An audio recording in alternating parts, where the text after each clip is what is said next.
ప్రియమైన జేహోజీర్ Lutheran spiritual prayer team members అందరికీ నా హృదయపూర్వక వందనాలండి. ఇది నిన్నకి ఏర్పాటు చేయబడిన వాక్య భాగము లోకాసు వార్త 1వ అధ్యాయము 50 వచనం చదువుదాము. దయచేసి వాక్యంలోకి వెళ్దాం.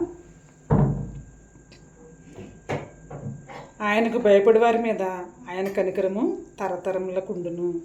చిన్న ప్రేయర్ చేసుకుందామండి. స్తోత్రం స్తోత్రం స్తోత్రం. పరిశుద్ధుడు పరిశుద్ధుడు పరిశుద్ధుడు సర్వభూలోకమును సృజించి దానిని నీతితోనూ న్యాయంతోనూ పరిపాలించుచు కొని ఆడబడుచున్న మా ఘనమైన యేసయ్య, మీ ఘనమైన పాదములకు లెక్కించలేని వందనములు స్తోత్రములు చెల్లించుకుంటున్నాం తండ్రి. సర్వశక్తి గల దేవుడిగా మీరున్నారు తండ్రి. ఏమి ఇచ్చినా కూడా మీరు రుణం తీర్చలేము ప్రభా. నా తండ్రి వాక్యం ఇచ్చిన ప్రతి ఒక్క బిడ్డ నూరంతలుగా దీవించి ఆశీర్వదించండి. నా తండ్రి తండ్రి సమస్త ఘనత మహిమను మీరు పొందుకుంటారని మా కొరకు నా కొరకు సిలువలో ప్రాణం పెట్టి తిరిగి లేచిన యేసయ్య పరిశుద్ధ నామమున మిక్కిలి వినయంతో బ్రతిమలాడి వేడుకొంచున్నాం మా పరమ తండ్రి. ఆమేన్. ప్రభునందు ప్రియమైన సహోదరి సహోదరులారా, మరొకసారి నా హృదయపూర్వక వందనాలు తెలియజేస్తున్నానండి.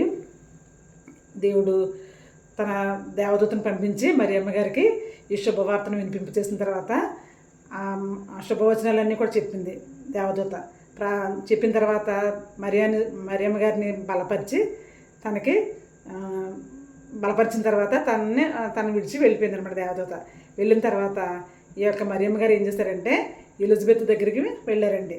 ఎలిజబెత్ యోధా ప్రాంతంలో ఒక కొండసీమలో ఉన్నారంట. కొండసీమలో ఒక ఊరిలో ఉన్నప్పుడు ఆ రోజుల్లో అంతా నడక కదండి. ఆ నడక కాలినడకనే ఆవిడ వెళ్ళి ఆ యొక్క ఎలిజబెత్ గారితో ఈ యొక్క శుభవచనాలన్నీ కూడా షేర్ చేసుకున్నారండి. షేర్ చేసుకోవడం అంటే ఇక్కడ చూడండి, ఆ ప్రియమైన సోదరులారా, ఎలిజబెత్ వయసులో చాలా పెద్ద ఆవిడ. అయితే మరియమ్మ గారు చాలా యవ్వన బిడ్డ. అయినప్పటికీ పరిశుద్ధతను బట్టి వాళ్ళిద్దరు కూడా నీతిమంతులుగా ఎంచబడ్డారు కనుక ఎలిజబెత్ కూడా దేవుడు యోహాన్ గారిని యాజకుడైన జకర్యా ఎలిజబెత్ గారికి ఏంటంటే వాగ్దానం రూపంలోనే ఈ యొక్క యోహాన్ గారిని తన గర్భమందు ఉద్భవించడానికి దేవుడే సహాయం చేశారండి. ఆ విధంగా వాగ్దాన పుత్రుడిని ఈ యొక్క ఎలిజబెత్ గారు యోహాన్ గారిని గర్భంలో మోస్తున్నారు. అంటే తను ఎలిజబెత్ 6 నెలల గర్భిణిగా ఉన్నారనమాట నా ప్రియమైన సహోదరులారా. అయితే ఆ యొక్క పెద్దవాడి దగ్గరికి ఈ మరియమ్మ గారు తన యొక్క శుభవచనాలన్నీ కూడా షేర్ చేసుకోవడం కోసం, తనకి ఆదరణ కలిగించుకోవడం కోసం అక్కడికి వెళ్ళిందండి. వెళ్ళినప్పుడు నా ప్రియమైన సహోదరులారా, ఆమె చెప్తున్న సాక్ష్యం ఏంటంటే, ఎలిజబెత్ గారు, అమ్మ నా ప్రభు యొక్క తల్లి నా దగ్గరికి వచ్చింది, నీకు శుభవచనం అని చెప్పేసి చక్కగా సాదరంగా ఆహ్వానించి ఇద్దరు కూడా ఆత్మీయంగా ఎంత చక్కగా పలకరించుకున్నారండి. పలకరించుకున్న తర్వాత ఏం చేశారంటే, నా ప్రభు తల్లి నా దగ్గరికి వచ్చినప్పుడు నా గర్భంలో ఉన్న యోహాన్ గారు, నా గర్భంలో ఉన్న బిడ్డ నా రక్షకుని తల్లి రాకను చూసి గంతులు వేశాడు మరియమ్మ గారు చూడండి అనేసి ఎంతో చక్కగా వాళ్ళిద్దరు కూడా సంతోషంగా మాట్లాడుకున్నారండి. తర్వాత పరిశుద్ధాత్మ శక్తి ద్వారా తను ఈ యొక్క ఎలిజబెత్, నీవు ధన్యురాలువు, పరిశుద్ధాత్మ దేవుని యొక్క పరిశుద్ధాత్మ దేవుణ్ణే నీవు గర్భంలో మోస్తున్నావు, నీకు ధన్యురాలువు అని నా యొక్క దేవుడు స్తుతింపబడును గాక అనేసి చాలా చక్కగా దేవుని స్తుతిస్తున్నారండి. ఎవరిక్కడ ఎలిజబెత్ గారు. తన యొక్క స్తుతి ముగించిన తర్వాత మళ్ళా మరియమ్మ గారు కూడా, నాకు నేను ఎంతో దీనురాలుగా ఉన్నప్పుడు దేవుడు నన్ను కటాక్షించాడు. మరియమ్మ గారు చెప్తున్న మాటలండి ఇవి. దీనురాలుగా ఉన్నప్పుడు దేవుడు నన్ను కటాక్షించాడు, నా ప్రభు నా యొక్క గర్భమందున్నారు అని చెప్తుందండి. తర్వాత ఆయన పరాక్రమశాలి, ఆయన కనికరం గల దేవుడు, యెహోవా యందు భయభక్తులు గలవారికి ఆయన కనికరము తరతరములు ఉంటుంది. తర్వాత నన్ను తరతరాలు కూడా ధన్యురాలని పిలుస్తారు అందరు కూడా అని యొక్క మరియమ్మ గారు కూడా చక్క స్తుతి వచనాన్ని దేవునికి స్తుతులు స్తోత్రాలు చెల్లిస్తున్నారండి ఇక్కడ నా ప్రియమైన సహోదరులారా. అందుకండి మనం ఏం చేయాలంటే, క్రైస్తవ బిడ్డలుగా ఉన్న మనము వీరిని మాదిరిగా తీసుకోవాలండి. మనం మరియమ్మ గారిని కావచ్చు, ఎలిజబెత్ గారిని కావచ్చు, మనం మాదిరిగా తీసుకుని ఎల్లప్పుడూ కూడా మన జీవితకాలం అంతా కూడా దేవుని స్తుతించేవారుగా, దేవుని కనపరిచేవారుగా మనం ఉండాలండి నా ప్రియమైన సహోదరులారా. అందుకే ఇక్కడ చెప్తున్నాడు చూడండి, ఆయన దేవుడు యెషయా భక్తుడు చెప్తున్నాడు. యెషయా 43వ అధ్యాయము 11, 12, 13 వచనాల్లో ఆయన ఏమంటాడంటే, దేవుడు ఏమంటాడంటే, నేనే మిమ్మల్ని రక్షించేవాడు అని చెప్తున్నాడు ఆయన.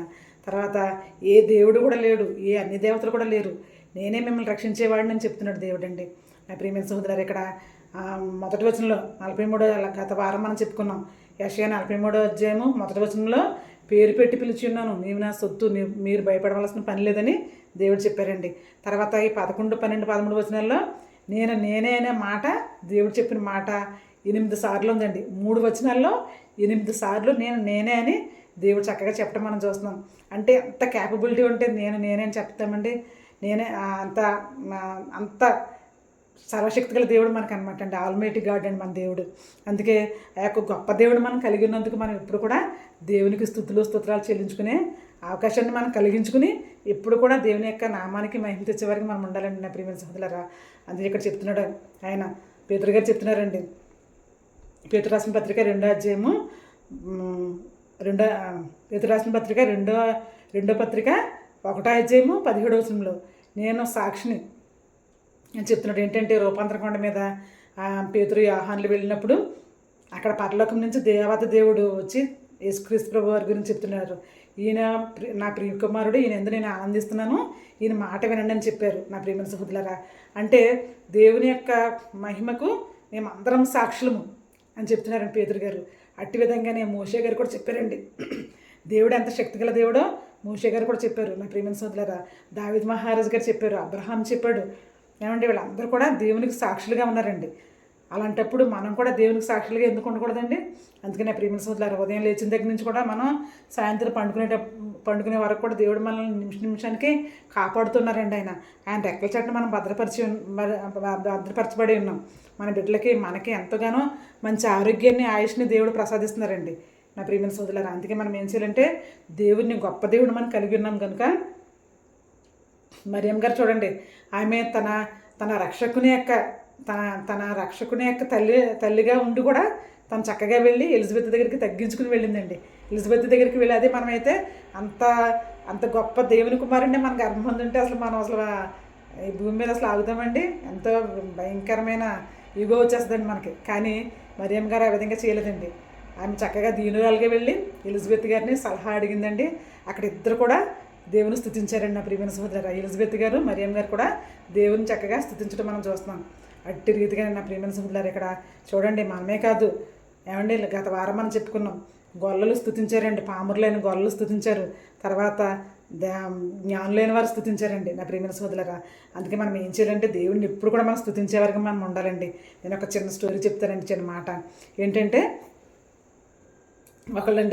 ఒక బాగా చదువుకునే వాళ్ళు అనమాట, ఐఏఎస్ ఆఫీసర్లు, తర్వాత ఒక డాక్టర్లు, అలాగా ఒక మంచి బాగా ఎడ్యుకేటెడ్ పర్సన్స్ అంట.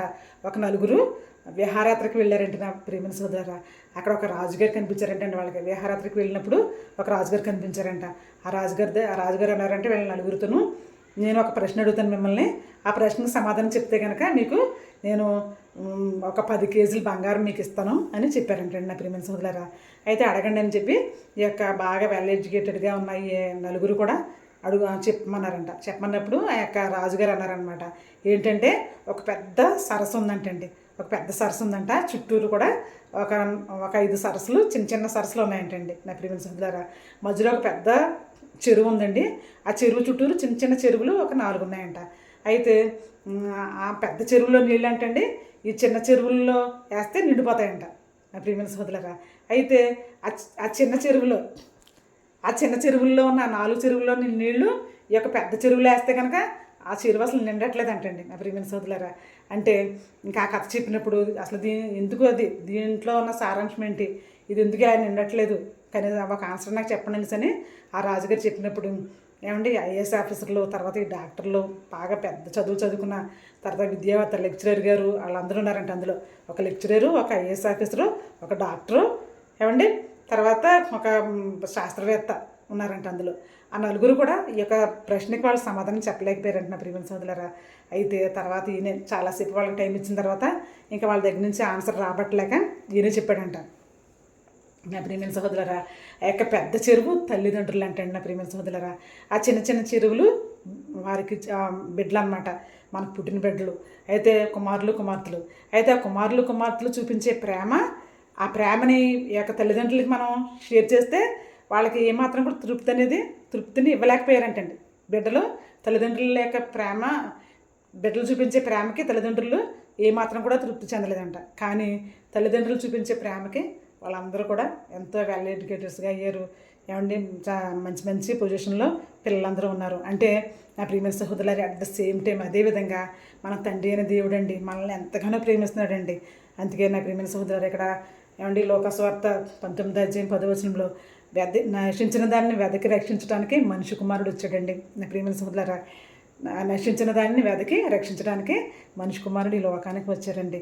అక్కడ జక్కయ్య నశించిపోతున్న సందర్భంలో యేసుక్రీస్తు ప్రభువారు ఆ పట్టణానికి వెళ్తున్నప్పుడు ఏం చెప్తున్నారనమాట, జక్కయ్య త్వరగా తిరిగిరా, నేను నీ ఇంటికి వస్తాను అని చెప్పినప్పుడు జక్కయ్య కూడా ఆశ కలిగి ఉన్న పరిస్థితుల్లో జక్కయ్యని దేవుడు రక్షించడం మనం చూస్తున్నామండి. అంత జనసమూహంలో కూడా జక్కయ్యని దేవుడు యేసుక్రీస్తు ప్రభువారు గుర్తించి, జక్కయ్య త్వరగా దిగిరా, నేడు నేను నీ ఇంట ఉండవలసి వస్తుంది. ఎందుకంటే జక్కయ్య నశించిపోతున్నాడు. ఆ నశించిపోతున్న అతన్ని యేసుక్రీస్తు ప్రభువారు రక్షించాలని ఒక సదుద్దేశంతో జక్కయ్యని ఆ రోజు జక్కయ్యతో వెళ్ళటం, జక్కయ్య ఇంటి వారు అందరిని కూడా యేసుక్రీస్తు ప్రభువారు రక్షించడం, జక్కయ్య కూడా సంతోషంగా యేసుక్రీస్తు ప్రభువారిని ఆహ్వానించడం, తన పాపాలన్నీ విడిచిపెట్టడం మనం చూస్తున్నామండి అక్కడ. అప్పుడు చెప్తున్నారు యేసుక్రీస్తు ప్రభువారు, నశించిన దాన్ని వెతికి రక్షించడానికి మనిషి కుమారుడు లోకానికి వచ్చారు. నా ప్రియమైన సోదరులారా, అందుకే మనల్ని రక్షించడానికి లాస్ట్ టైం కూడా మనం చెప్పుకున్నామండి. ఆనాడు ఏదేను తోటలో ఆదాము అవ్వలు పాపం చేసినప్పుడు ఆ యొక్క రక్షకుని యొక్క రాక తథ్యమైందని తండ్రి అయిన దేవుడు తన కుమారుని లోకానికి పంపించడానికి ఫస్ట్ జర్నీ అక్కడ స్టార్ట్ అయిపోయిందండి.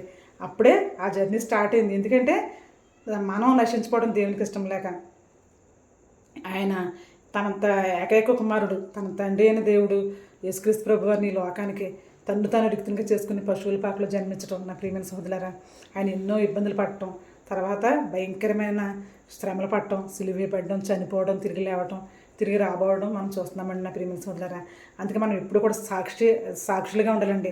ఆయన అంటున్నారు, సర్వలోకానికి వెళ్ళి సర్వసృష్టికి సువార్తను ప్రకటించండి, తండ్రి యొక్క కుమారుని యొక్క పరిశుద్ధాత్మ యొక్క నామంలోకి బాప్తిస్మం ఇమ్మని చెప్తున్నాడండి దేవుడు.